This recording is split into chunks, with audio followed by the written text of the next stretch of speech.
What's up, gamers, hi guardians, and hello internet. Welcome to another Sloop Gaming video, and welcome to another Thursday where the Destiny 2 community asks Bungie not what have they done for us before, but what have they TWID for us lately. Let's take a look. This week in Destiny, October 5th in the Lord year of 2023. This one's brought to us by Sam. What up, Sam? Happy TWID's Day, Guardians. We are back this week and ready to, you know what? Some of us might not have finished this week's story yet, so we will save that for another day. We hope you're enjoying it, and honestly, I'm looking forward to the art y'all will inevitably come up with. Okay, before we get too distracted, let's dive right into the news. Topics covered last week. If you missed last week's TWID, be sure to check out my video on that as I cover the TWID every Thursday. Link for that will be in the description below.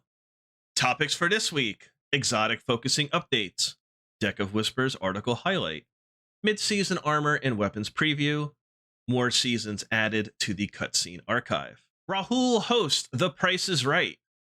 Hi-ho, economy team here. One of the biggest challenges for our economy team is making sure that the in-game currency required for most exciting in-game gear is fair and achievable for players of all skill levels and playstyles.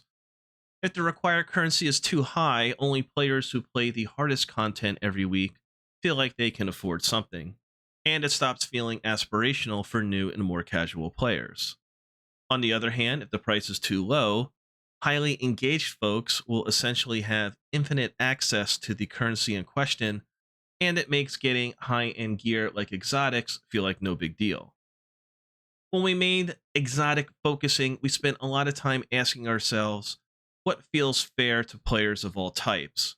We then modeled the prices after the cost of buying new exotics from the Monument to Lost Lights. It was a high price point, but by including a cheaper and more randomized option, we felt sure that, if nothing else, we wouldn't accidentally flood the game with exotics until they felt like the items were extremely common.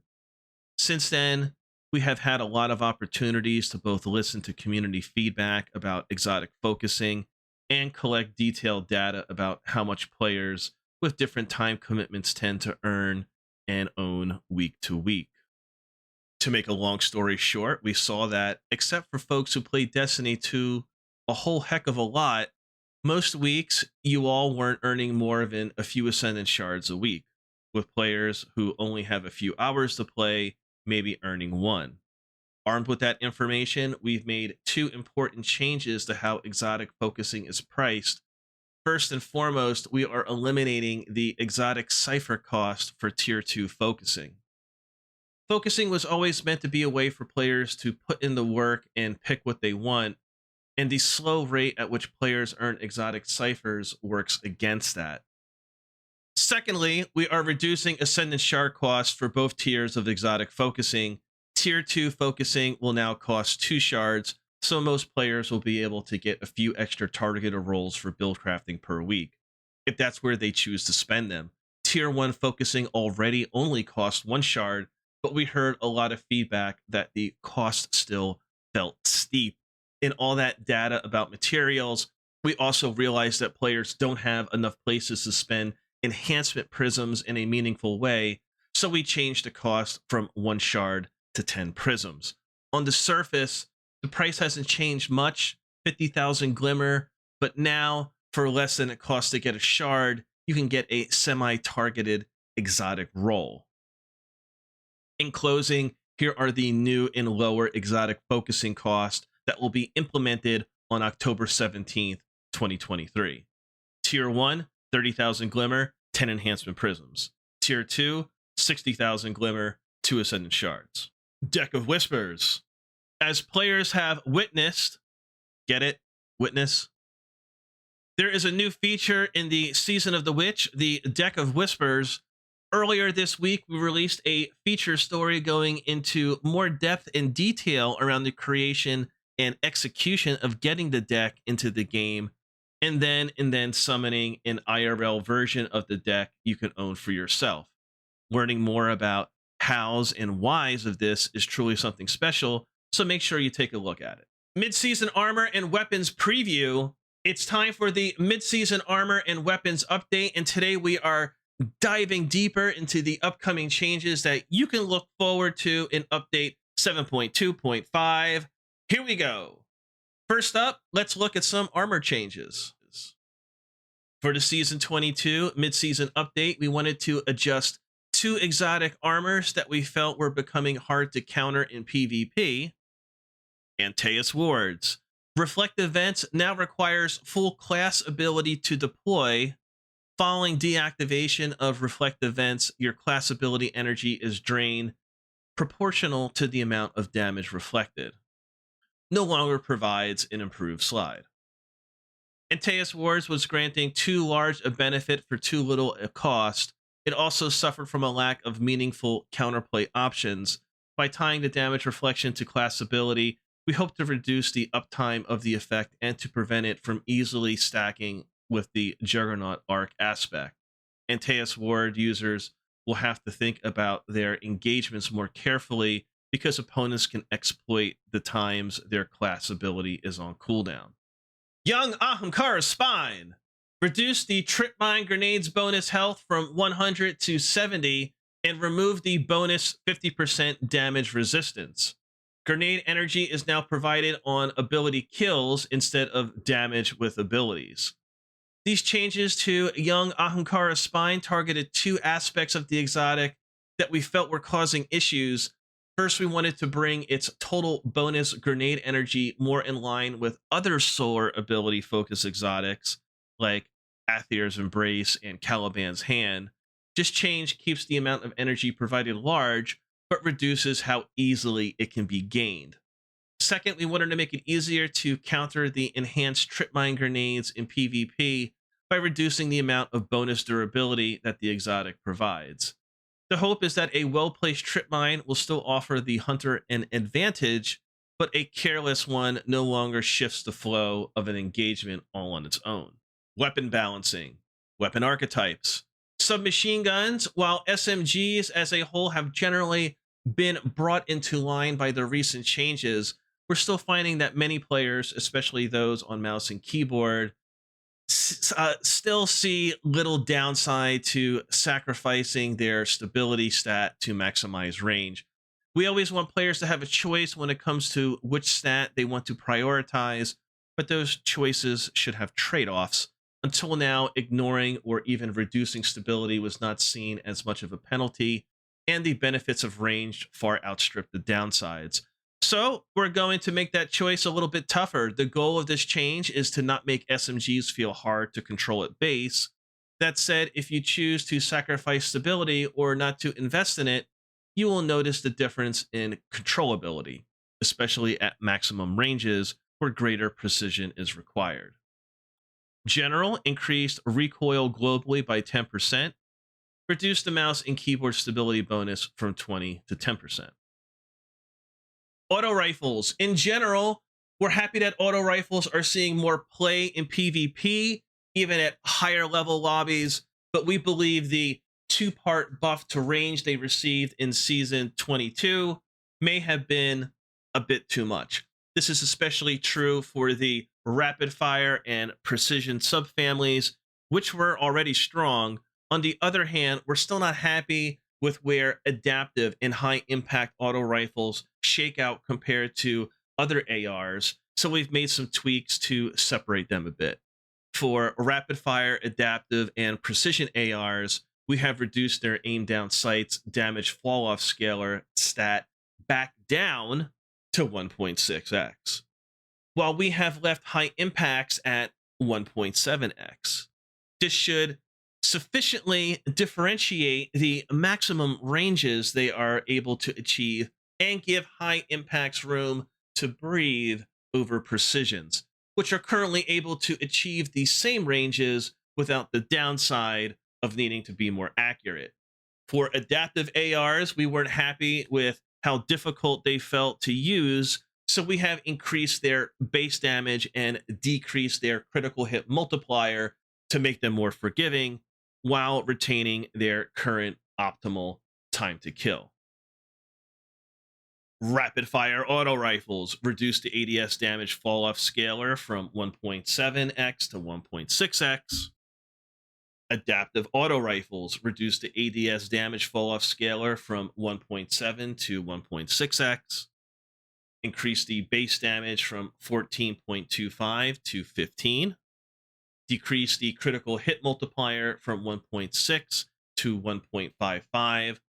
Critical damage goes from 22.8 to 23.3.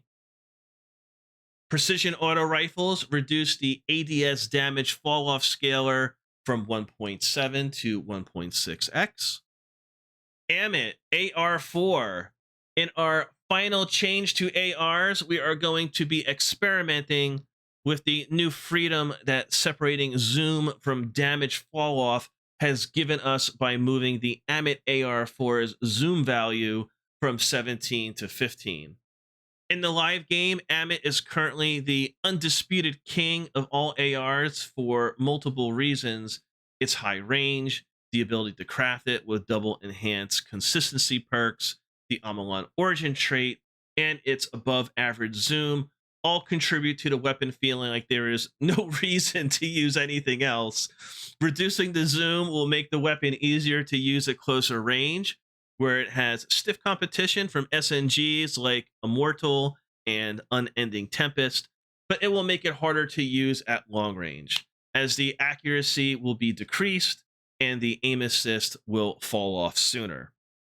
This will introduce a trade-off to using the weapon and open a door for other ARs to step in and fill the longer range gap.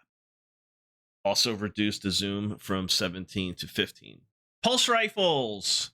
Well, we're generally satisfied with the place that high impact pulse rifles have found themselves in after the recent round of range changes. It has come at the cost of almost all other pulse rifle subfamilies, swinging heavily negative in terms of effectiveness. As such, we'll be making two changes to pulse rifles in the mid-season patch. Our explicit goal is to keep high impact pulse rifles near where they are now, while elevating the other subfamilies to move back into contention. We'll be increasing the damage fall off start at 0 range by 1 meter, which means that pulse rifles with low range stats, rapid fire, lightweight, and adaptive, will all see a noticeable benefit to their damage fall off start distances, while pulse rifles with higher range stats, those over 60, like high impact pulse rifles, will see little to no improvement. Combined with the reduction in most auto rifle ranges, we believe this change will allow the faster firing, lower range pulse rifles to find some room in the sandbox. At the other end of the spectrum, aggressive pulse rifles have been overshadowed by high impacts for almost all of their existence due to the needing to land more shots at a higher critical hit ratio, plus having a longer burst time and a much slower body shot time to kill. We are wary of buffing their damage and entering into another high impact pulse rifle situation, but we believe there is some room to improve their comparative range due to their distinctly lower ease of use.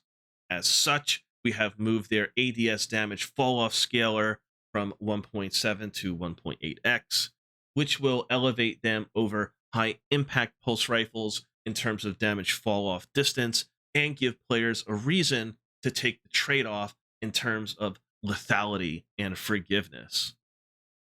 Generally, it will increase damage fall off range at 0 stat by 1 meter.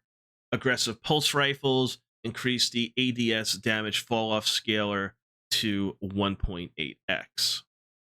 They also break down each weapon type, the season 21 base zoom, the season 22 ADS damage fall off scalar, as well as the season 2 mid-season ADS damage fall off scalar. They go into primary weapon type, season 21 base range, season 22 base range, season 22 mid-season base range. Link for the TWID will be in the description below for you to peruse these charts. Fusion rifles. Some combinations of perks and damage boosts can allow fusion rifles to operate well outside their intended ranges. Plus, in general, fusion rifles feel like they can reach out just a bit too much. So we have reduced the minimum damage after fall off from 50% to 45. This means their damage fall off will occur more quickly once it starts and will decrease to a lower value than it does currently in live, which should help to reduce the instances of feeling like you were mapped well outside of expected range.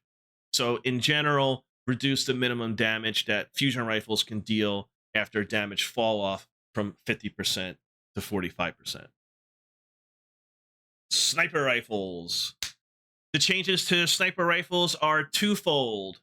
First, we wanted to address the issue that sniper rifles, even with moderate investment in airborne effectiveness, still don't feel usable in the air. We increased their base airborne accuracy by 20%, which now has them starting at the same accuracy that they had with an Icarus mod pre-AE. Further investment in AE will still provide increased accuracy and aim assist. On the other hand, snipers have been bordering on becoming oppressive in high-level gameplay, and part of that is that they deal such high damage that even landing a body shot can push a player to critical health. This felt wrong, as the intent of sniper rifles is to be a high-risk, high-reward weapon, and having them be so rewarding for missing a headshot didn't feel like it fit the amount of upside they can provide in the hands of a skilled player. As a result, we've decreased the amount of body shot damage that sniper rifles can do as a starting point, and will evaluate how this change plays out in the wild moving forward. Note, this change also affects their body shot damage in PvE. But in Season 23, we will be buffing sniper rifle PvE damage by a flat 15%, which will more than offset this decrease and increase their precision damage against all targets. In general, decrease the airborne accuracy penalty by 20%. Snipers are now as accurate at base as they were pre-AE with an Icarus mod. Aggressive sniper rifles decreased body shot damage from 157.5 to 135, increased critical hit multiplier from 3x to 3.5x.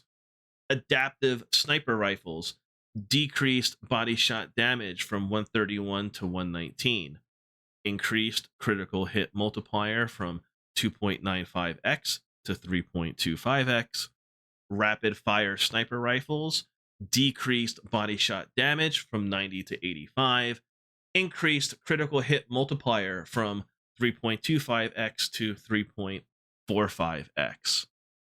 Shotguns. Like snipers, we wanted to make shotguns with minimal AE investment feel more usable, so we have matched the base in-air accuracy of slug shotguns to what they were at pre-AE with an Icarus mod. Pellet shotguns are in a bit of a unique situation, as pre-AE they had a substantial accuracy penalty, which would deflect the entire pellet spread, which at the time was also random.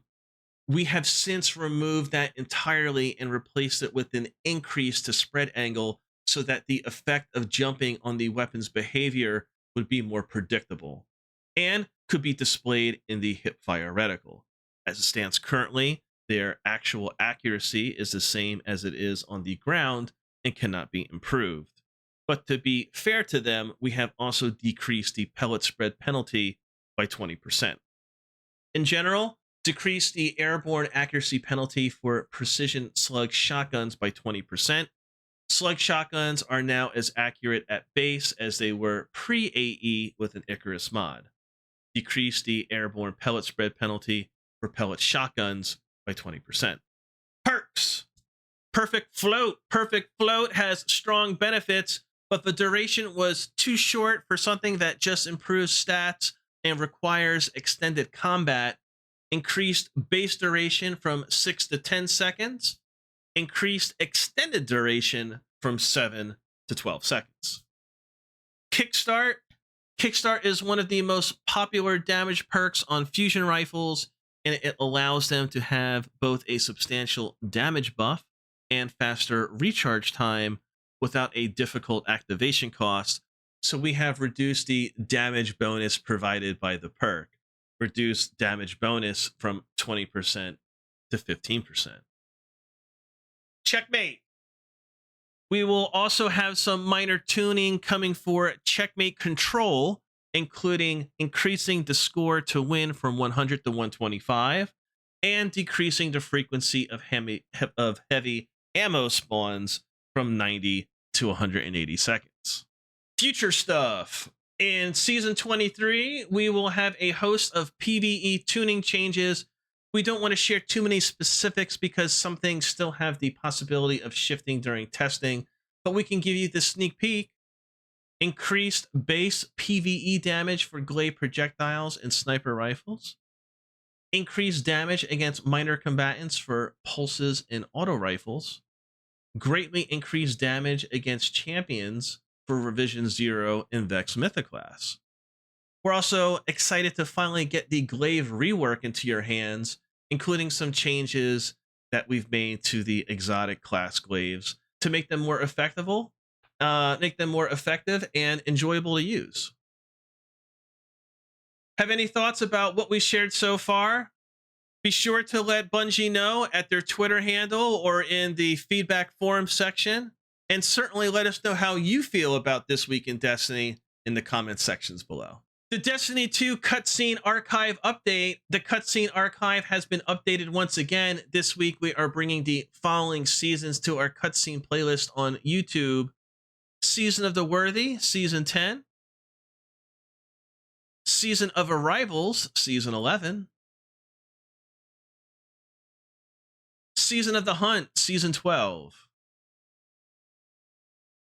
Season of the Deep, Season 21. Player support report. Honey, the player support team is back, and here is their latest update on bugs and known issues. Crota's End 48-hour challenge mode emblem. If you're part of the 3%, you can go check out the TWID or read it yourself. Known issues. While we continue investigating various known issues, here is a list of the latest issues that were reported to us in our #help forum. We are continuing to investigate ongoing reports of error codes in Destiny 2. Hive swords will occasionally consume a player's enlightenment, but fail to be picked up in Crota's reprise. Photonic Vest is currently unable to be transmogged. For a full list of emergent issues in Destiny 2, players can review our known issues article. Players who observe other issues should report them to our #help forum. Fast colors. Sometimes it's easy to miss how beautiful Destiny is and how many astonishing places we virtually visit. I know I'm biased when I say that, but after a few weeks obsessing over getting the new loot, this video was a nice reminder of Destiny 2's ever-present beauty. Movie of the week. Colors via Twitter X. Ivan says, some unusual weapon choices, but they work, right? What an insane combination of bow, glaive, and strand. Almost forgot about the main ingredient, speed. Congrats on #Destiny 2 Movie of the Week. This one is Bow to Punch by Hinra Can Fly. Your light fades away. Hippie says, nothing like a solid wallpaper to make your gaming PC feel just a little more personal. If you're like me and have a problem with chronic death in Destiny 2, seriously, if there's a weird way to die, I found it, I've done it, and needed any possible chance of survival out into the universe, then this wallpaper is right for you. Fellow in-game dying lovers, we're not ashamed, we're not proud, but at least now we have a dope wallpaper to feel a little bit better. Bright side. Art of the Week, Your Light Fades Away by Z Zephyrus via Twitter. Sam says, sometimes you're the champion of trials and sometimes you have to hide from Strand. It's called balance. Art of the week number 2, Trials by Kuri Kusuri via Twitter. All right, that's cute. Here we have it, pals. This week's TWID. Make sure you head over and check out the Deck of Whispers article and get ready for those armor and weapon changes. Make sure you sound off on Twitter X and let us know what you think of them so the teams can see. And as Ikora said, continue your tithes, Guardians. Without them, we are lost. Stay crafty, Sam. Thanks again, Sam. And there you have it, This Week in Destiny for October 5th, 2023. A lot of information here, a lot of it on the PvP side with the weapon balancing that's coming up. The sandbox is definitely going to shift. PvP players, what are your thoughts on what we just read today? Guardians, how do you feel about everything that was exposed and explained that we've learned in this week's TWID? Destiny is always changing. That's what we all love about it. Let me know your thoughts in the comments below. Thank you for watching. Likes and shares are very much appreciated. And subscribe for more Destiny 2 content. Peace.